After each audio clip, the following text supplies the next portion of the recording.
everyone, I'm Maria, and if you follow me on social media, you may know that I have a love-hate relationship with vegetables. Well, more like a hate-hate relationship with vegetables. So I've been pushing myself to eat healthier, and I'm gonna be making these videos that are gonna feature easy vegan recipes that anyone can do at home. So if you're like me, I hope you get inspired and try it out. Today, we're gonna make a mushroom cream. I'm excited because this is the first time that I can actually say I love mushrooms. So let's start. The ingredients are white mushrooms, organic olive oil, salt and pepper, and garlic. That's it.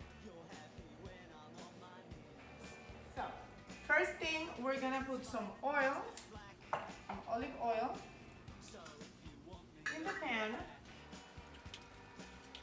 And we're gonna add some garlic. We're gonna heat it up and we're gonna start cutting the mushrooms.